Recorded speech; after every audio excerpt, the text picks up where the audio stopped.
All right, we've got a really important interview for you guys. We have a congressional candidate in the studio. We haven't had a congressional candidate in the studio in a long, long time. So really happy to welcome Michael Shure, running for Congress in California's 37th district, to the program. Michael, welcome. Cenk, it's nice to meet you. Okay, yes. All right, now. Michael is running for Congress, and of course, a lot of you know him because he's been on the Young Turks many, many times. If some of you watching probably don't know that, so we're being very clear. I know Michael. Michael's a good friend of mine, and that's why I think he'd be a great congressman. So I'm just laying that out there, okay? And we don't hide our perspective on TYT. Now, having said that, I'm still going to ask you a number of questions that's important for your district to know and for everybody else out there. Absolutely, to know, right? That's what that's part of doing this. So I'm glad to do it. I'm glad too that this is the first place I'm doing it, just because I'm just as an aside, it feels like I'm coming home. So it's fun. First of all, I will represent where we are sitting right now in Congress. That's right. This is in your district. In my district. And so that part of it is cool in and of itself, but it is like being home, being back here and talking about what I'm doing, because so much of what brings me to this point was fostered in this building and building other buildings we were in before. That's right. Michael is from the beginning. I mean, we just celebrated our 20th anniversary, and so Michael has appeared on and off for about 20 years. Obviously, he's had other jobs as a host on other networks and as a reporter and a political correspondent. And on Current TV, he was for a good time known as Epic Politics Man, and it makes a lot of sense for Epic Politics Man to run for Congress. Okay, so for the folks who don't know, first of all, are you going to take corporate PAC money? Absolutely not. No, I would never take corporate PAC money. And I have to say just a little bit, and I know this is timed and we don't have a ton of it, but it doesn't take. I've been doing this now full time for a week, and it doesn't take more than just a couple of days to realize what poison money is in politics. So as I'm doing it, it is already distasteful. There's not a chance in the world I would take corporate money, but also I feel guilty taking private money because I'm thinking I'm a guy who had a nice job, was making good money, left my job because I could, and I'm calling people who are able to give me money, and I'm thinking, what if you're somebody else? What if you're a man or a woman who owns a small business and can't leave it and doesn't have the network to get money from? Publicly financed campaigns has to happen at a certain point. 100%. And guys, that's when you ask for money in a publicly financed as opposed to a privately financed election, you actually still have to raise some money to make sure that you qualify. But it's like $5. You're asking somebody for $5 or $10 or $20. You're not asking them for thousands of dollars. It makes all the difference in the world.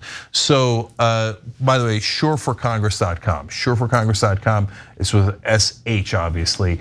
And I say that after people say they don't take corporate PAC money, I give the website right away because then they need grassroots funding. They can't do it without grassroots funding. Okay, Michael. So let's go to the core thing first. Yeah. Why are you running? What motivated you to run? Okay, here it's pretty simple, right? I mean, I have a long history with the Young Turks, actually since day 2, not day 1, day 2, in your apartment, and I have always been, someone who's worn my opinion on my sleeve until a certain point where I've been an objective reporter covering politics around the country now for over a decade, for longer than that.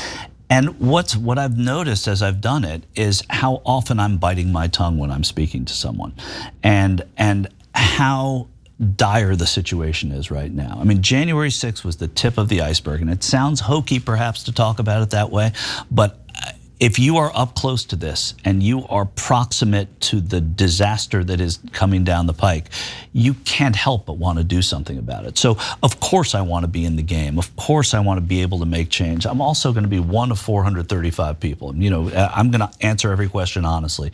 Someone will say, well, are you going to be able to make change when you're there? No. The answer is, am I going to be able to make change by myself as one of 435? No. But my voice, which I think is a smart one and a reasonable one, is going to impact a group of people, a wave of change. So on my own, of course I'm not going to. So if you were to have a frank conversation, let's say you win, and you have a frank conversation with Democratic leadership, you're worried about January 6th because of the tide that's coming, right? And so what do you tell them? Well, what do they have to do to make sure the bad guys don't win. Right. Okay. So there are two ways to answer that. I mean, one is that part of the job of a member of Congress is to tell the story of the people they represent in Washington. But I think it's also really important to tell the story of Washington to the people you represent. What is not being done properly there, and what is actually, I think, and very often being done well in Washington. And so what I would tell the leadership there is that they are removed from what is really going on out in the field. Democrats don't meet Republicans very often. As a reporter, I met Democrats and Republicans. I was close to these people. I was talking to them in their living rooms, on their front lawns, at rallies, all of it. So I think that I have a perspective that isn't in Washington right now, and I would tell them that what is coming down the pike is as bad, if not worse, than what they saw on January 6th laid bare. And there has to be a way to prepare for that. And there has to be a way to start having a conversation with people about how you can make this something that cannot go on. I think preventive politics is really important. Playing defense it's not really playing defense, but it's getting people aware so that they are ready for this and not surprised by it. All right, so let's go to some of the issues. Now, look, you look at Build Back Better, you're going to say, of course, you'd vote for it, right? Yeah. And so that's easy. Easy. I mean, I would, I think what Joe Manchin has done and what the other moderate Democrats have done to water it down is wrong. And I think when you knew that you had Joe Manchin and Kristen Sinema there, you don't water that bill down, right? If you know that they're going to stand in the way of it anyway, go for what you want. So trying to compromise on that politically made all the sense in the world, but you also knew the hand you were going to be dealt, and you were getting false signals from these people who are Democrats. So child tax credit. Yeah, keep it going and make it pre-K, absolutely. Yeah, so lowering drug prices. Absolutely. So through Medicare, negotiating drug prices. So, okay, now let's take a really hard situation.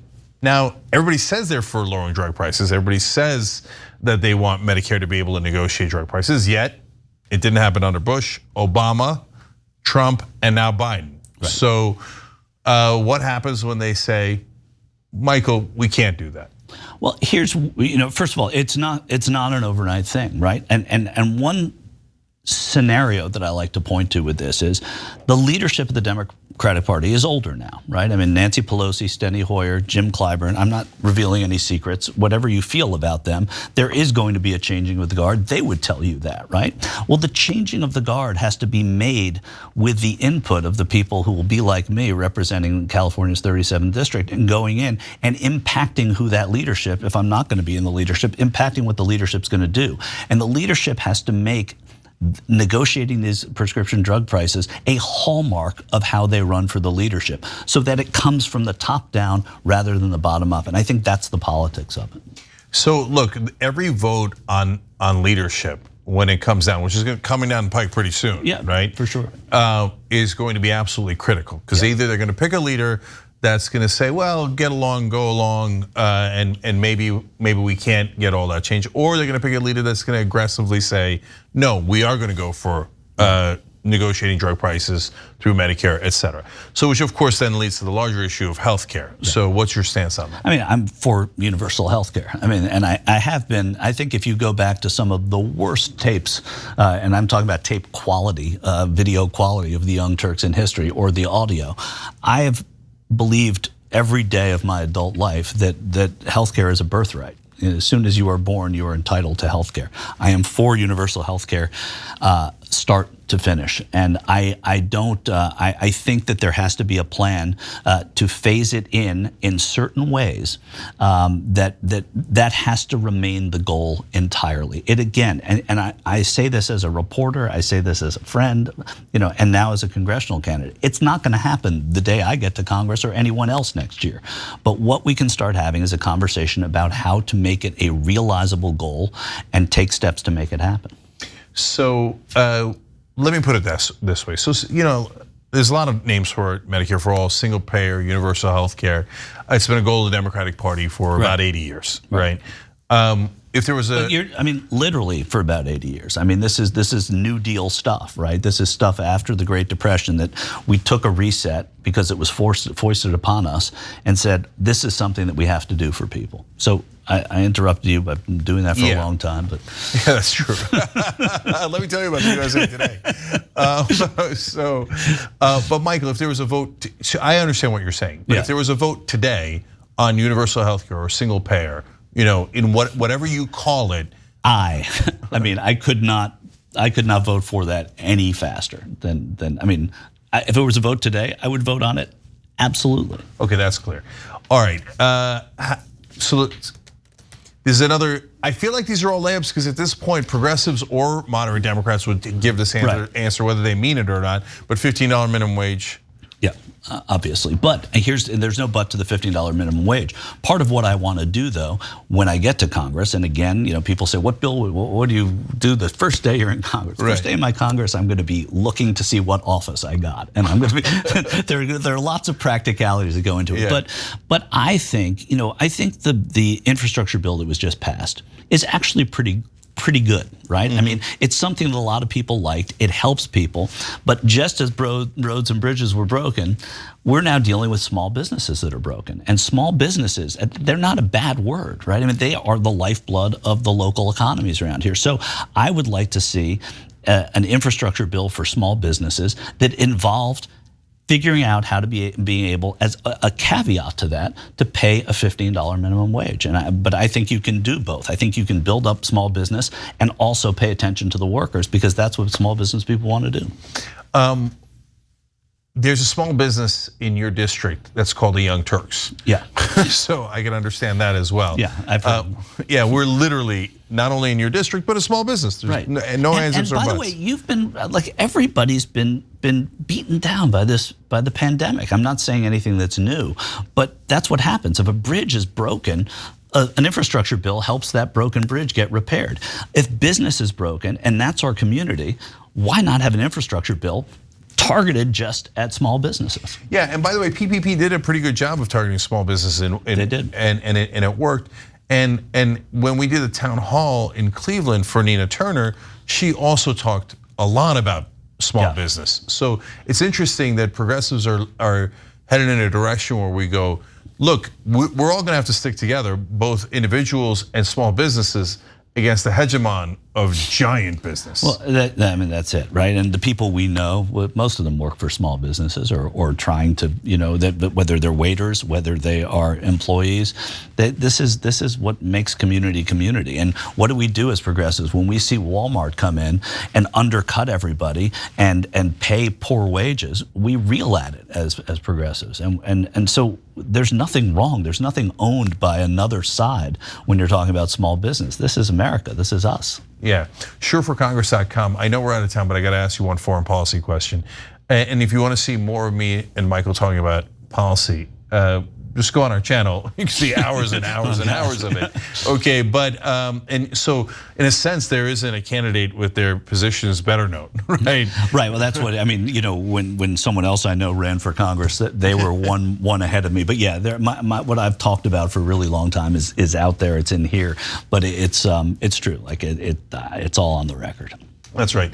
But on foreign policy, how do you think Biden's doing, especially with Ukraine? Look, I think that there have been obvious, missteps. People get so upset about the exit from Afghanistan, right? Mm-hmm. I don't know that is. I don't know that there was another way to do it, or if doing it another way would have avoided some of the tragedy that happened there. I think doing it is really the most important part of it, and all the hands he's been dealt on foreign policy have been sort of NATO related or in other land foreign policy, which is foreign policy. But what I'm talking about is he has to be reliant on what other people think of it too, right? So we're looking at Ukraine and we're looking at Russia right now, but NATO is 30 countries. And it's not Joe Biden coming in there and wreaking havoc if he has to and going. But I also don't think that he's done enough diplomacy with China on this issue. Mm. And I think that would be an interesting place for any president to start with when you're dealing with Russia. And yeah, we just talked today on the Young Turks, or yesterday,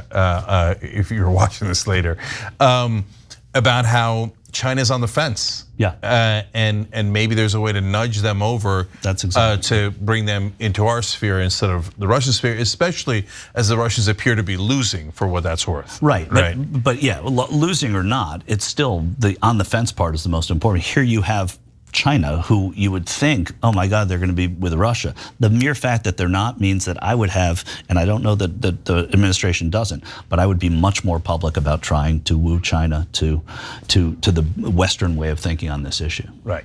All right, Michael Shure, breadth of knowledge, obviously. And so not a lot of candidates can talk policy like that, by the way. I've known a lot of candidates that couldn't do that, unfortunately. ShureForCongress.com, ShureForCongress.com. Raise your hands if you're sure. Fill in every Shure pun you have. Finally in my life, I hated the Shure name my whole life. Are you sure? Are you sure? Are you sure? Now I'm embracing the Shure last name. It's the best political last name there's ever been. Right, is your slogan gonna be, yes, I'm sure? Well, sure we can is what we have right now. Sure we can. Sure we can, yeah. Okay. And, oh, by the way, we had a tight. I know we're way over time. We had I had a show here at the Young Turks called Reasonably Sure, and that's kind of my marketing for going to Congress is that is my reasonableness on so many of these issues. Yeah, that's good. He's reasonably sure.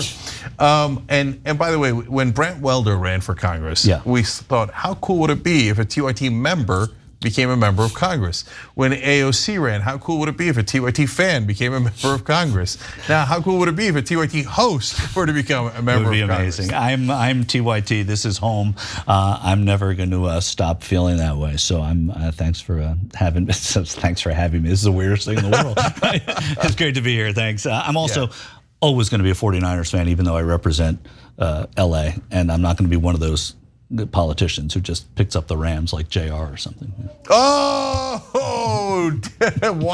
watch that on watch list. All right, Michael Shure running for Congress in the 37th District of California. It's a very important race. It's to replace Karen Bass, who is a progressive vote. So we need a good replacement for that. It's a wide open race. Anyone can win.